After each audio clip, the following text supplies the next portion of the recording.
बिस्मिल्लाहिर्रहमानिर्रहीम। Chapter first year का पहला चैप्टर है स्टोइकियोमेट्री, इस चैप्टर का नाम है। और इस चैप्टर में हम जो पढ़ रहे हैं वो ये है कि हम लिमिटिंग रिएक्टेंट और एक्सेस रिएक्टेंट का हम पढ़ रहे हैं, डिस्कस कर रहे हैं। लिमिटिंग रिएक्टेंट के बारे में मैं आपको ब्रीफली बता दूं। लिमिटिंग रिएक्टेंट रिएक्शन के दौरान वो रिएक्टेंट है जो क्वांटिटी में कम होता है, जो लेस क्वांटिटी रखता है, जो जल्दी ख़त्म हो जाता है, जो मैक्सिमम प्रोडक्ट बनाता है, जिसकी मदद से हम प्रोडक्ट की मिकदार को कंट्रोल कर सकते हैं और जिसकी मदद से हम रेट ऑफ रिएक्शन बढ़ा सकते हैं। इसको लिमिटिंग रिएक्टेंट कहते हैं। दूसरा होता है एक्सेस रिएक्टेंट है। एक्सेस रिएक्टेंट वो है जो ज़्यादा मिकदार में होता है, जो बच जाता है। इसके बच जाने की वजह से ये रह जाता है, रुक जाता है, मुकम्मल तौर पे ये कंज्यूम नहीं होता है। ये जो है ये मुकम्मल तौर पे कंज्यूम नहीं होता है। इसको फिर एक्सेस रिएक्टेंट कहते हैं। लिमिटिंग रिएक्टेंट को आइडेंटिफाई करना है, मालूम करना है। कैसे मालूम करना है? उसका तरीका यह है कि हमने सबसे पहले जो रिएक्शन हमें गिवन होता है उसको बैलेंस करना है। बैलेंस करने के बाद फिर हमने रिएक्टेंट के ग्राम्स को मोल्स में कन्वर्ट करना है। रिएक्टेंट के ग्राम्स को मोल्स में कन्वर्ट करने के बाद फिर हमने लिमिटिंग रिएक्टेंट को डिक्लेयर करना है। जो लीस्ट मोल में होगा वो उसके वैल्यू के साथ हमने प्रोडक्ट की वैल्यू कंपेयर करनी होगी बैलेंस केमिकल इक्वेशन के ज़रिए से। फिर हमने प्रोडक्ट के मोल्स को डिसाइड करना होगा।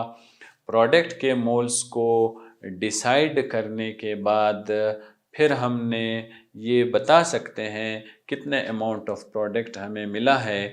जो अमाउंट ऑफ प्रोडक्ट हमें मिलेगा वो उसको हम फिर ग्राम में कन्वर्ट करना चाह रहे हैं।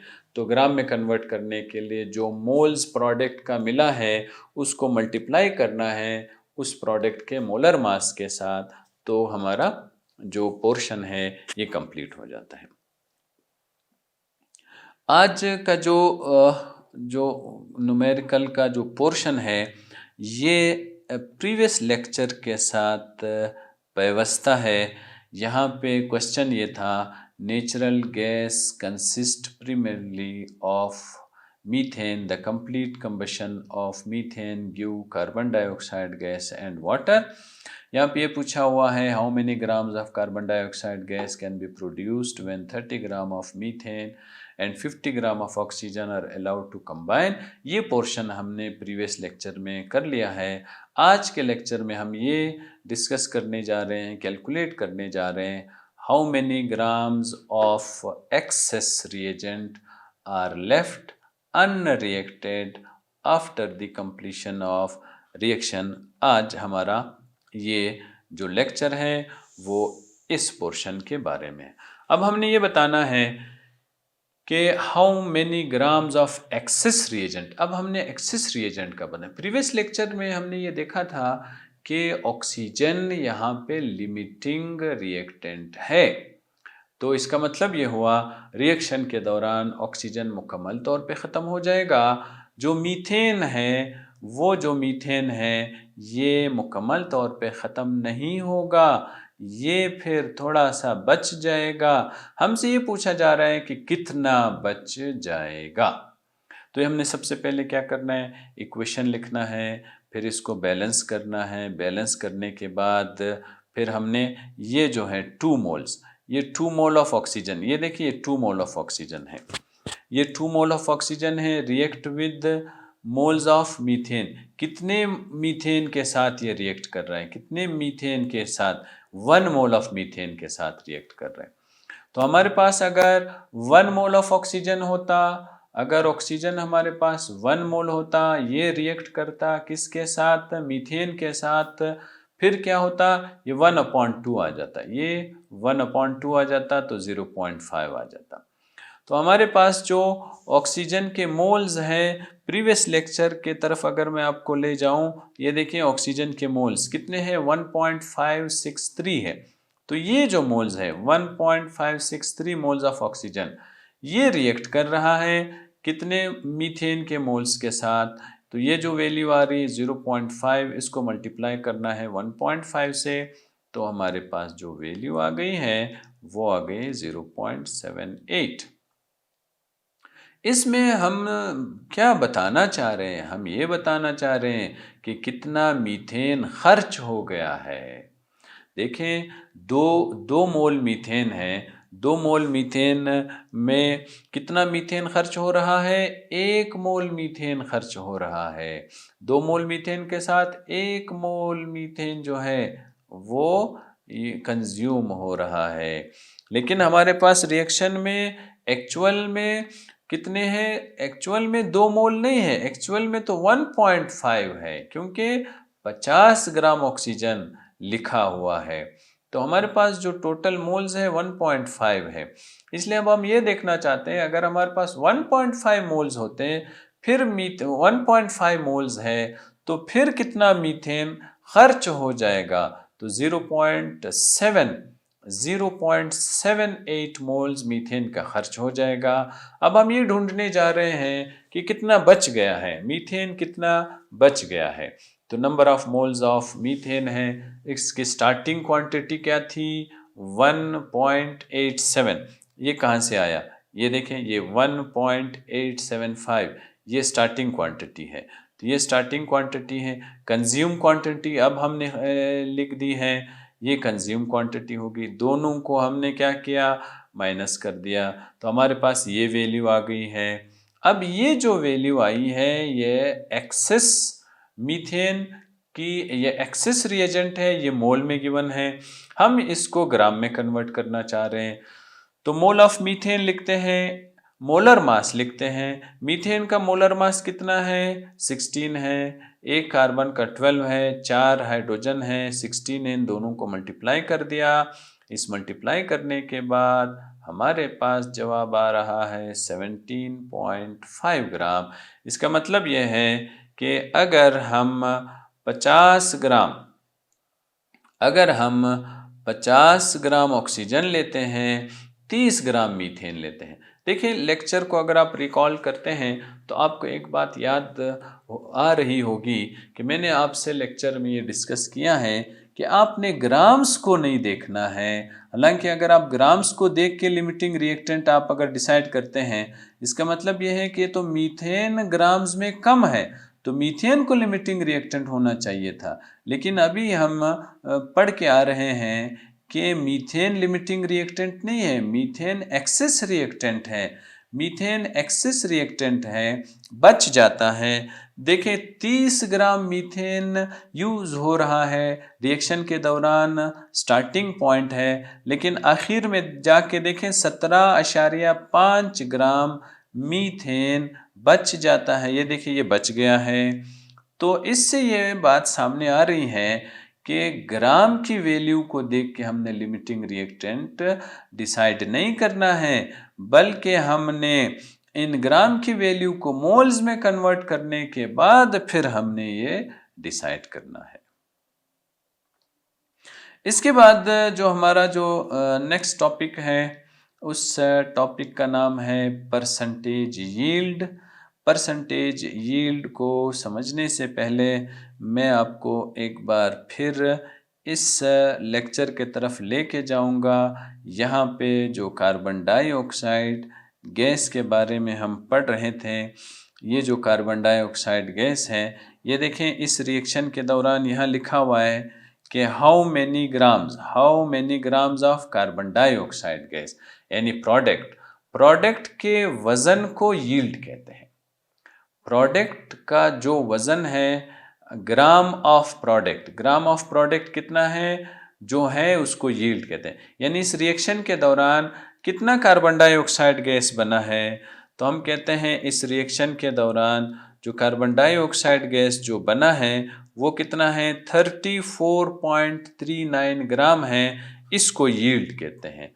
जो प्रोडक्ट का जो वज़न होता है, जो प्रोडक्ट का जो मास होता है, प्रोडक्ट के मास को यील्ड कहा जाता है। तो यील्ड कहा जाता है। यील्ड जो है, यील्ड हमारे पास दो किस्म के होते हैं। एक किस्म के यील्ड को थ्योरेटिकल यील्ड या प्रैक्टिकल यील्ड कहते हैं। ये वो यील्ड है जो हम एक्सपेरिमेंट करने के बाद, तजर्बा करने के बाद हमें हासिल हो जाता है। दूसरा जो यील्ड होता है उसको थ्योरेटिकल यील्ड कहते हैं। ये वो यील्ड है जो हमें क्लासरूम वर्क के दौरान पता चलता है। यहाँ इस प्रीवियस लेक्चर में आपको मैं समझाने की कोशिश कर रहा हूँ। यहाँ पे लिखा हुआ है 30 gram of methane, 30 gram of methane है। अब ये देखिए, ये 30 ग्राम ऑफ मीथेन है, ये देखिए ये 50 ग्राम ऑफ ऑक्सीजन है। ये दोनों आपस में मिल रहे हैं। इन दोनों के आपस में मिलने की वजह से हमें क्या मिल रहा है? कार्बन डाइऑक्साइड गैस मिल रहा है। ये जो कार्बन डाइऑक्साइड गैस हमें मिला है, ये कहाँ से मिला है? ये तो इस इक्वेशन के दौरान हमें मिला है, ये इस कैलकुलेशन के दौरान हमें मिला है। तो इसको थ्योरेटिकल यील्ड कहते हैं। अगर हम यही काम लेबॉर्ट्री में जाके करते हैं, लेबॉर्ट्री में जाके करने के बाद हमें जो यील्ड हासिल होता है, उस यील्ड को थ्योरेटिकल यील्ड कहते हैं। तो हमारे पास यील्ड क्या है? Amount of product. Amount of product को क्या कहते हैं? यील्ड कहते हैं। अमाउंट ऑफ प्रोडक्ट को क्या कहते हैं? यील्ड कहते हैं। यील्ड कितने किस्म के हैं? दो किस्म के हैं। एक को क्या कहते हैं? एक्चुअल यील्ड या प्रैक्टिकल यील्ड। दूसरे को क्या कहते हैं? Theoretical yield. दूसरे को क्या कहते हैं? थ्योरेटिकल यील्ड है। ठीक, ये थ्योरेटिकल यील्ड हो गया है, या कैलकुलेटेड यील्ड भी इसको हम कहते हैं, जो हमने कैलकुलेट किया है बैलेंस केमिकल इक्वेशन से। The amount of product calculated from balance chemical equation is called theoretical yield या एक्सपेक्टेड यील्ड। इसको क्या कहते हैं? ये थ्योरेटिकल यील्ड भी है, एक्सपेक्टेड यील्ड भी है, जो हम बैलेंस केमिकल इक्वेशन की मदद से मालूम कर रहे होते हैं। while the amount of product actually obtained from chemical reaction, reaction के परफॉर्म होने के बाद जो हमें यील्ड हासिल हो रहा है, वो एक्चुअल यील्ड होता है या प्रैक्टिकल यील्ड होता है। तो यील्ड दो किस्म के हुए, actual yield, theoretical yield. Actual वो जो एक्सपेरिमेंट करने के बाद हासिल होता है, थ्योरेटिकल वो है जो इक्वेशन को बैलेंस करने के बाद हासिल होता है। अक्सर यह है कि जितनी भी हमारे पास जो थ्योरेटिकल यील्ड में जो अमाउंट हमें हासिल होती है, वही अमाउंट हमें एक्सपेरिमेंट करने के बाद हासिल नहीं होती है। जो कैलकुलेशन हमने थ्योरेटिकल यील्ड में की है, वो कैलकुलेशन हमें एक्चुअल यील्ड में नहीं मिलती है। जब हम एक्सपेरिमेंट करते हैं, हमारी वैल्यू वो नहीं आती है जो हमने क्लासरूम में इक्वेशन को बैलेंस करने के बाद हासिल किया था। ये यहाँ पे लिखा हुआ है, in most reactions the actual yield is less. हमेशा एक्चुअल यील्ड कम होता है, थ्योरेटिकल यील्ड ज़्यादा होता है।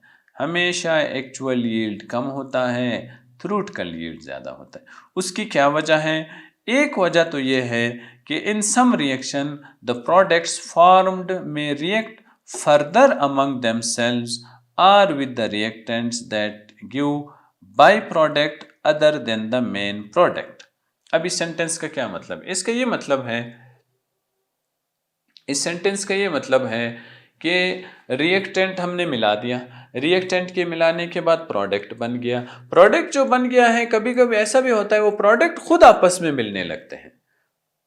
वो प्रोडक्ट के आपस में मिलने की वजह से जो हमने कैलकुलेट किया हुआ था, हमें वो कैलकुलेशन नहीं मिलती है, या फिर ये जो प्रोडक्ट है ये वापस टूट कर रिएक्टेंट के साइड पे आ जाते हैं, रिवर्सिबल रिएक्शन होता है।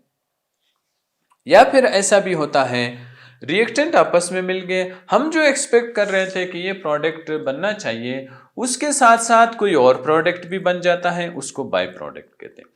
जो हमारा पर्पस नहीं था, जो हम चाहते नहीं थे लेकिन बन गया है, हमें मालूम नहीं था वो बन गया है, उसको बाय प्रोडक्ट कहते हैं। तो बाय प्रोडक्ट के बन जाने की वजह से भी क्या होता है, ये जो रिएक्शन है ये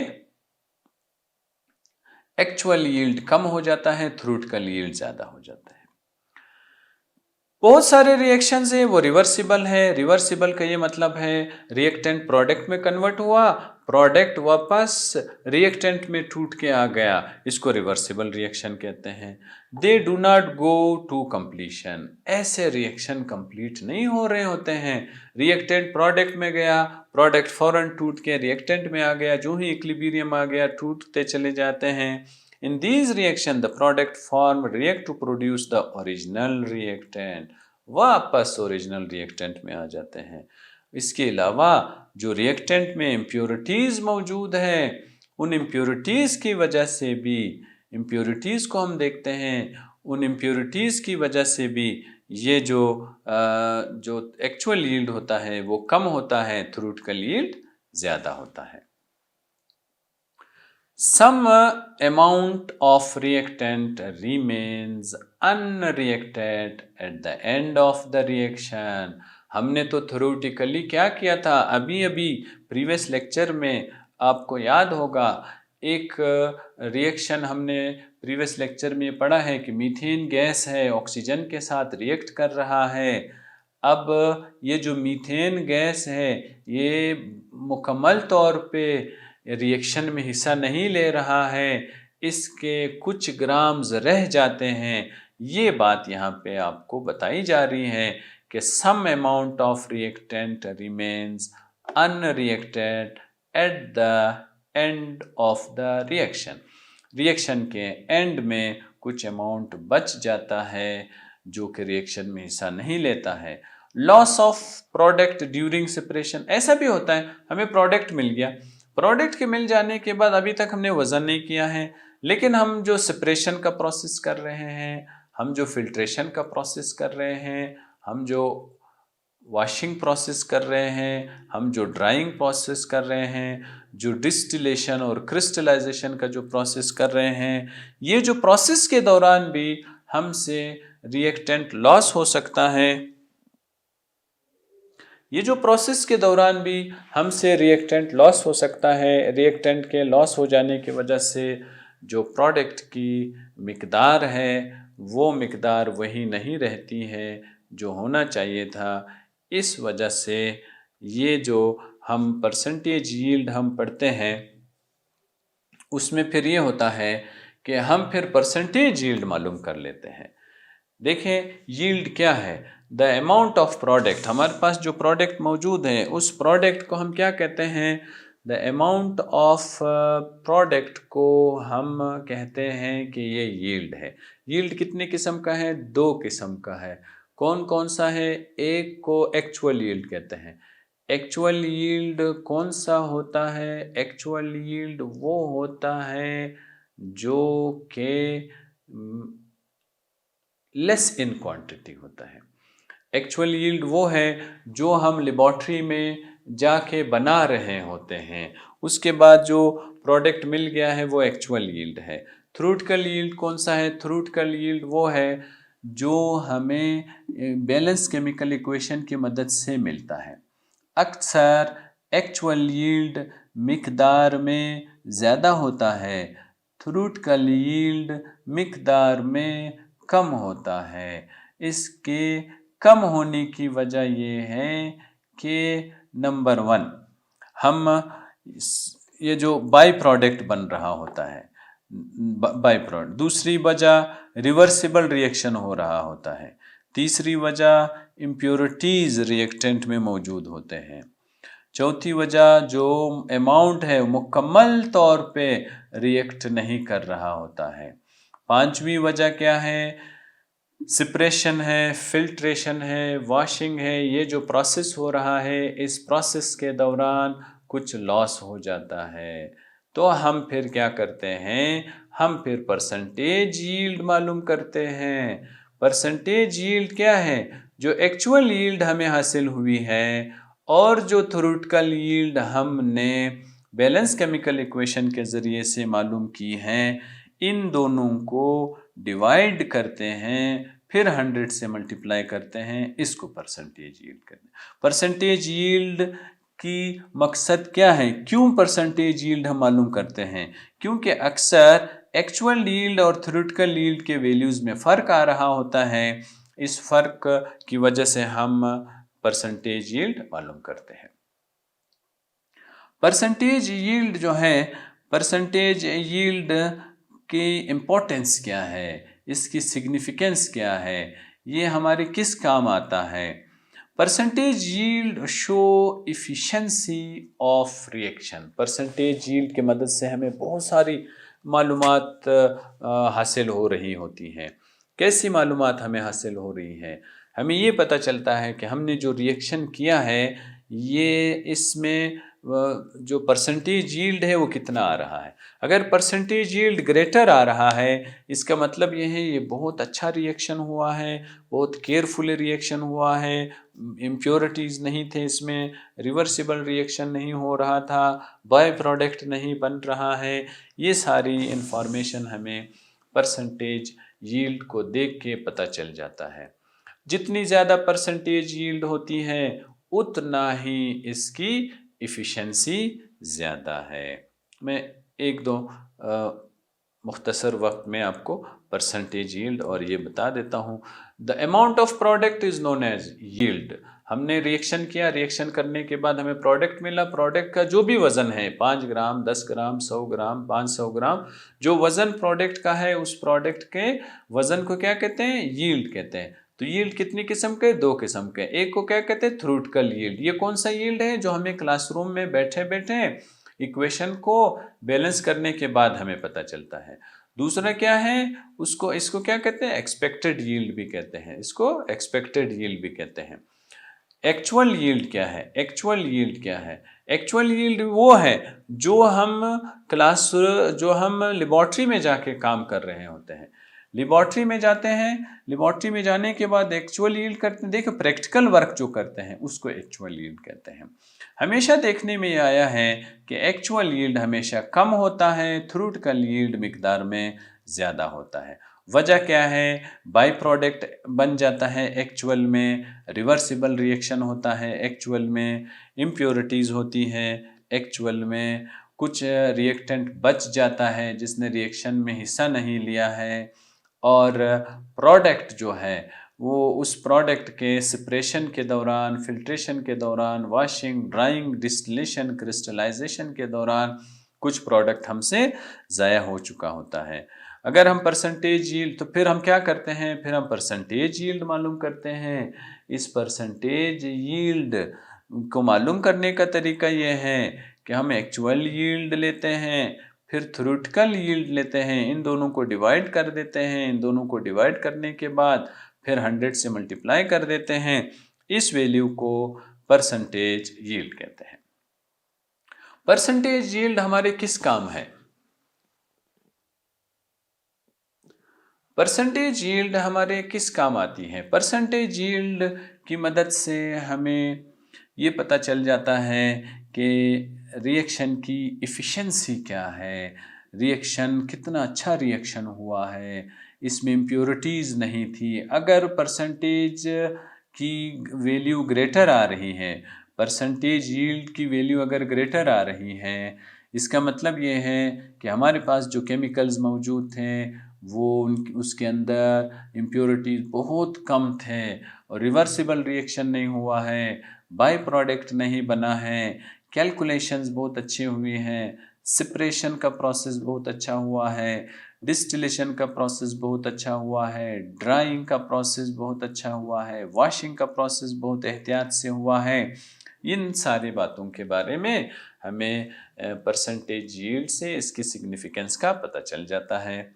अब हम इस एग्जाम्पल में इस बात को समझने की कोशिश करते हैं कि ये जो परसेंटेज यील्ड है ये हमें क्या इन्फॉर्मेशन दे रहा है। देखिए, लिथियम एक मेटल है जब हम लिथियम को क्या कर रहे हैं, गर्म कर रहे हैं, किसके साथ, नाइट्रोजन गैस के साथ अगर हम गर्म करते हैं तो इसकी वजह से जो प्रोडक्ट बनता है उस प्रोडक्ट का नाम है लिथियम नाइट्राइड।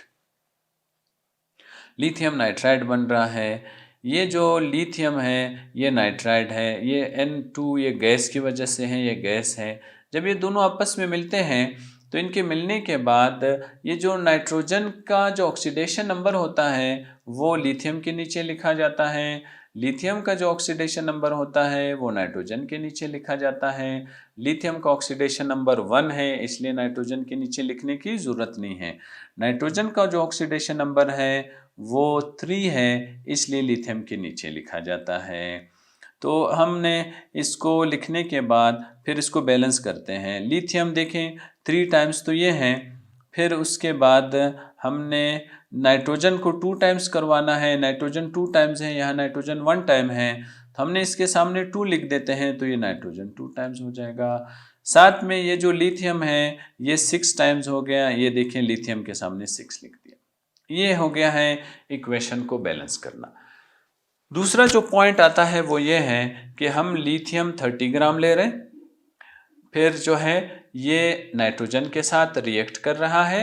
अब सवाल ये पूछा जा रहा है कि लिथियम नाइट्राइड कितना प्रोड्यूस हो रहा है if actual yield of lithium is 38 ग्राम। अगर हमें लिथियम नाइट्राइड की जो एक्चुअल यील्ड है वो कितनी है, वो 30 ग्राम है। एक्चुअल यील्ड हमें बता दी जाएगी कि एक्चुअल यील्ड लिथियम नाइट्राइड की कितनी है, 38 ग्राम है। परसेंटेज यील्ड आप मालूम करो। तो हमने क्या करना है, लिथियम का मास कितना है, 30 ग्राम है, ये देखें। Actual yield of lithium nitride कितना है, 38 ग्राम है। अब क्या चाहिए हमें, theoretical yield of lithium nitride चाहिए। एक्चुअल यील्ड मौजूद है, थ्योरेटिकल यील्ड मालूम करना है और साथ में परसेंटेज यील्ड भी मालूम करना है। थ्योरेटिकल यील्ड मालूम करने का तरीका क्या है, थ्योरेटिकल यील्ड मालूम करने का तरीका यह है कि हमने जो इक्वेशन, यहाँ जो इक्वेशन लिखा हुआ है, ये जो इक्वेशन लिखा हुआ है, इस इक्वेशन की मदद से, ये देखिए वही इक्वेशन इधर लिखा हुआ है, इस इक्वेशन की मदद से हम थ्योरेटिकल यील्ड मालूम कर सकते हैं।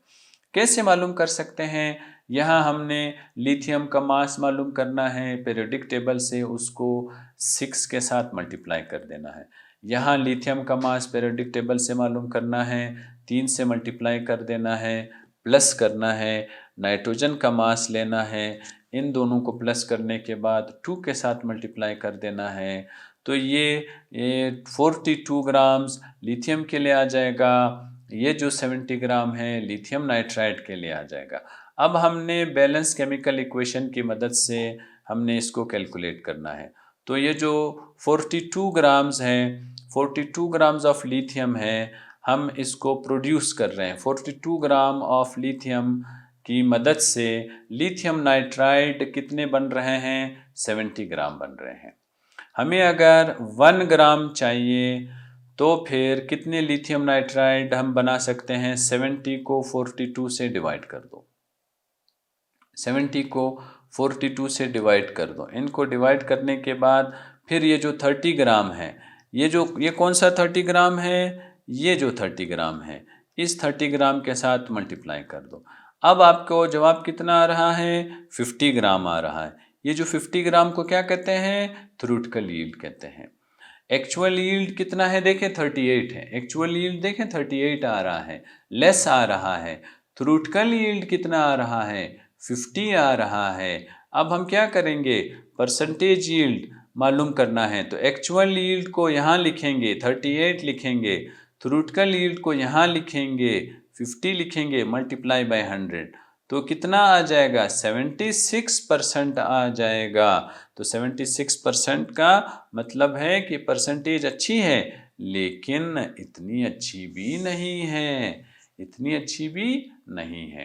दूसरा न्यूमेरिकल देखते हैं, प्रैक्टिस एक्सरसाइज देखते हैं। देखिए आयरन सल्फाइड है, ये इसको हम प्रोड्यूस कर रहे हैं किस तरह, by heating iron with sulphur. Iron है, आयरन प्रैक्टिस एक्सरसाइज कर रहे हैं। आयरन सल्फाइड है, ये जो आयरन सल्फाइड है इसको हमने क्या करना है, हमने इसको हीट देना है। आयरन सल्फाइड को हमने हीट देना है। आयरन सल्फाइड को हीट दे रहे हैं। आयरन सल्फाइड को हीट देने के लिए हमने क्या क्या लिया है, ये सल्फ़र लिया है और इनका आपस में रिएक्शन करवाया है।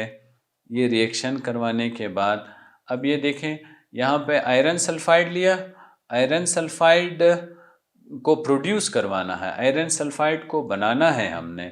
आयरन सल्फाइड को प्रोड्यूस करने के लिए हमने आयरन और सल्फर दोनों को क्या करना होगा, दोनों को हीट देना होगा। आयरन क्या है हमारे पास, आयरन मेटल है। इसका जो नाम है वो क्या है, फेरम है, ये मेटल है। और सल्फर क्या है, ये नॉन मेटल है। सल्फर आमतौर पे येलो कलर का होता है। जब हम आयरन और सल्फर का आपस में रिएक्शन करवाते हैं, आयरन और सल्फर का आपस में रिएक्शन करवाने की वजह से, गर्म करने की वजह से इनका रिएक्शन हो जाता है, तो ये क्या बनेगा, ये आयरन सल्फाइड बनेगा, आयरन सल्फाइड बनेगा। हमारे पास अगर 28 किलोग्राम ऑफ आयरन है, आयरन कितना है, 28 किलोग्राम ऑफ आयरन है हमारे पास। ये जो आयरन है ये कंबाइन हो रहा है, किसके साथ कंबाइन हो रहा है, एक्सेस ऑफ सल्फर के साथ कंबाइन हो रहा है।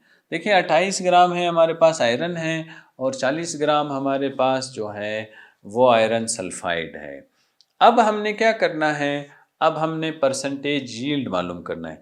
देखिए जिस तरह लिथियम के सवाल में था, यहाँ लिथियम के सवाल में देखिए, लिथियम के सवाल में भी लिखा हुआ था कि लिथियम 30 ग्राम है और ये नाइट्रोजन के साथ रिएक्ट कर रहा है, एक्सेस, यानी यहाँ पे आपको पहले ही बता दिया गया है कि ये जो यहाँ पे लिथियम है, ये लिथियम क्या है, ये लिमिटिंग रिएक्टेंट है। और दूसरी बात ये बता दी गई है कि आपसे ये कहा जा रहा है कि एक्चुअल यील्ड भी आपको बता दी गई है। एक्चुअल यील्ड कितनी है, 38 ग्राम से एक्चुअल यील्ड भी आपको बता दी गई है। एक्चुअल यील्ड के बताने के बाद फिर आपसे परसेंटेज यील्ड पूछी जा रही है। आप सबको ये बात क्लियर हो चुकी है, जब दो रिएक्टेंट आपस में मिलते हैं तो प्रोडक्ट बनाता है, प्रोडक्ट के बनाने की वजह से वो जो वज़न प्रोडक्ट का होता है उस वज़न को यील्ड कहते हैं। यील्ड कितने किस्म के, दो किस्म के। एक्चुअल यील्ड कहाँ होता है, लेबॉर्ट्री में होता है। इसलिए ये देखिए, ये एक्चुअल यील्ड हमसे नहीं पूछा जा रहा है कि आप एक्चुअल यील्ड को कैलकुलेट करो। हम एक्चुअल यील्ड को कैलकुलेट कर नहीं सकते हैं क्लासरूम में बैठ के। एक्चुअल यील्ड को कैलकुलेट करने के लिए हमें लेबॉर्ट्री जाना होता है। इसलिए अक्सर न्यूमेरिकल्स में, प्रैक्टिस एक्सरसाइज में एक्चुअल यील्ड की वैल्यू आपको गिवन होती है, थ्योरेटिकल आपने मालूम करना होता है और परसेंटेज भी आपने मालूम करना होता है।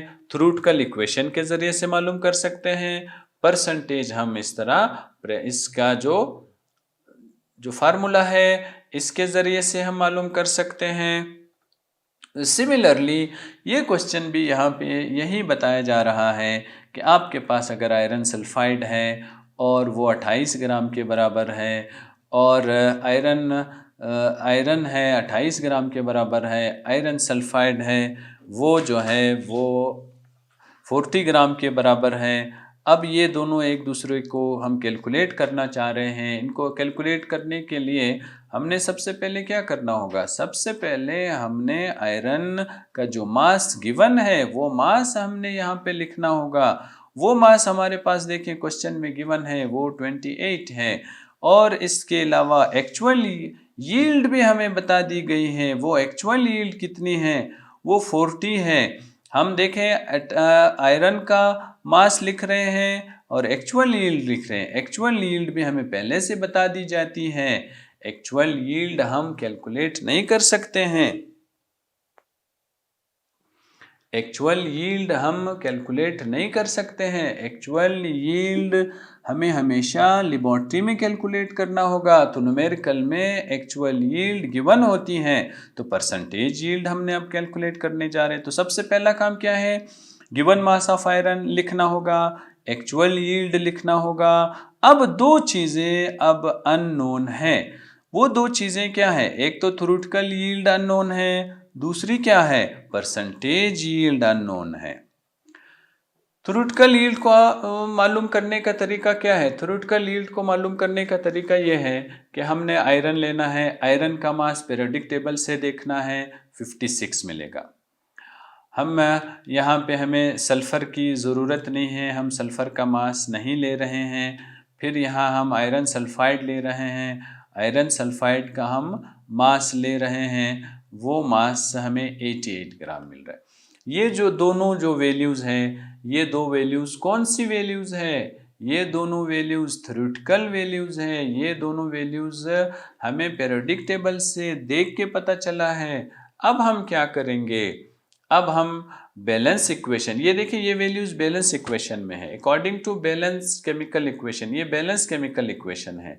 इस बैलेंस केमिकल इक्वेशन के ज़रिए से यहाँ हमने आयरन लिख रहे हैं, यहाँ हम जो है आयरन सल्फाइड लिख रहे हैं। इस तरह के जो न्यूमेरिकल्स हम करते हैं, इसमें हमेशा जो वैल्यू हम फाइंड करने जा रहे हैं, जो वैल्यू अननोन है, उसको हम राइट साइड पर लिखते हैं। जो वैल्यू देखें, हम यहाँ पे क्या फाइंड करने जा रहे हैं? हम यहाँ पे आयरन सल्फाइड का मास फाइंड करने जा रहे हैं, थ्योरेटिकल यील्ड फाइंड करने जा रहे हैं।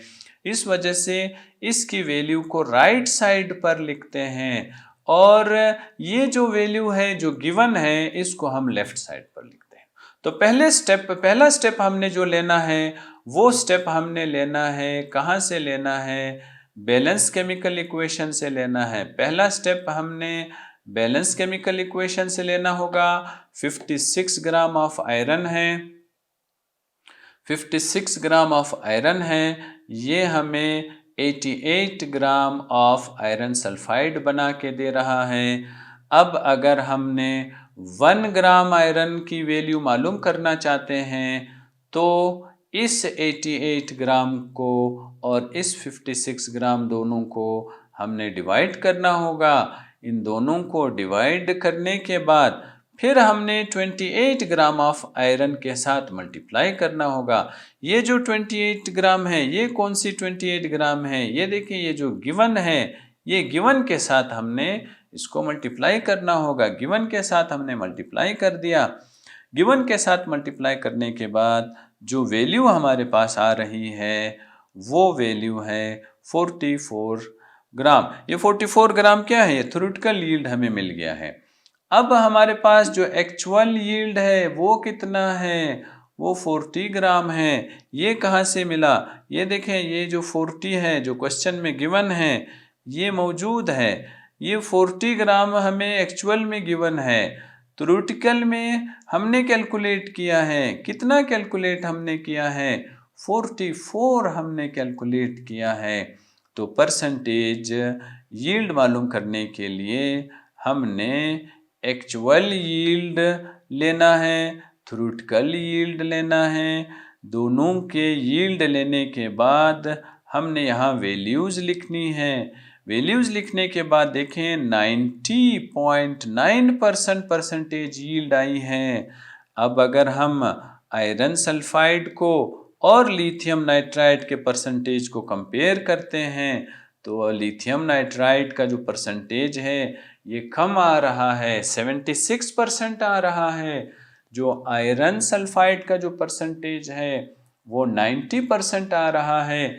इसका मतलब ये है आयरन सल्फाइड का जो रिएक्शन हुआ है वो बहुत अच्छा रिएक्शन हुआ है, वो इफ़िशेंसी उसमें बहुत ज़्यादा है, उसमें इम्प्योरिटीज़ बहुत कम है, उसमें साइड रिएक्शन नहीं हुआ है, रिवर्सिबल रिएक्शन नहीं हुआ है। और लेकिन लिथियम नाइट्राइड के केस में अगर हम देखते हैं तो हम ये परस्यू कर सकते हैं कि यहाँ पे या तो इम्प्योरिटीज़ बहुत ज़्यादा थी, या फिर इसमें हमने कैलकुलेशन में या तो इम्प्योरिटीज़ बहुत ज़्यादा थी, या सेपरेशन के प्रोसेस में वॉश आउट हो चुका है, या किसी दूसरे प्रोसेस में ये वॉश आउट हो चुका है, जिसकी वजह से हमें सही परसेंटेज नहीं मिली है। ये फ़ायदा होता है परसेंटेज यील्ड को कैलकुलेट करने का ये फ़ायदा होता है, हमें वर्क एफिशिएंसी का पता चल जाता है। हमें वैसे वर्क एफिशिएंसी का पता नहीं चलता है, लेकिन परसेंटेज यील्ड को कैलकुलेट करने के बाद हमें फ़ौरन पता चल जाता है। जैसा कि लिथियम नाइट्राइड की परसेंटेज कितनी आ रही है, 76 आ रही है। इसका मतलब ये हुआ कि लिथियम नाइट्राइड का काम सही नहीं हुआ है।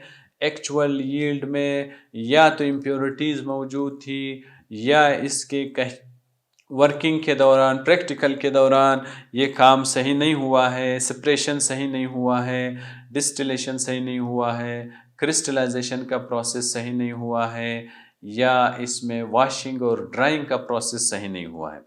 लेकिन अगर हम यहाँ इस केस में आते हैं, इस केस में अगर हमें 90.9% मिल रहा है, इसका मतलब ये है कि हमें ये बताया जा रहा है कि ये बहुत अच्छा रिएक्शन हुआ है, बहुत ही इसमें इम्प्योरिटीज़ बहुत कम मिकदार में मौजूद थी, कोई रिवर्सिबल इसमें नहीं हुआ है, कोई साइड रिएक्शन इसमें नहीं हुआ है। तो ये सारी इन्फॉर्मेशन जब हमें मिल जाती हैं तो इससे हमें वर्क एफिशिएंसी का पता चल जाता है। तो आज के लेक्चर में हमने परसेंटेज यील्ड से रिलेटेड बातें हमने की है, जिसमें मैंने पहले यील्ड का बताया। अमाउंट ऑफ प्रोडक्ट को यील्ड कहते हैं। यील्ड दो किस्म का होता है, एक्चुअल यील्ड होता है, थ्योरेटिकल यील्ड होता है। एक्चुअल यील्ड वो है जो हमें लेबॉरेटरी वर्क के दौरान पता चल जाता है। थ्योरेटिकल यील्ड वो है जो हमें इक्वेशन को बैलेंस करने के बाद पता चल जाता है। और परसेंटेज यील्ड मालूम करने का मकसद ये है कि हमें वर्क एफिशिएंसी का पता चले, वर्क एफिशिएंसी की ज़रूरत क्या पड़ रही है, क्योंकि एक्चुअल यील्ड जब भी हम हासिल करते हैं अक्सर ये मिकदार में कम होता है, थ्योरेटिकल यील्ड अक्सर मिकदार में ज़्यादा होता है। तो हम यहाँ पे फिर परसेंटेज यील्ड मालूम करके जो वर्क एफिशिएंसी है, वर्क एफिशिएंसी हम मालूम कर लेते हैं।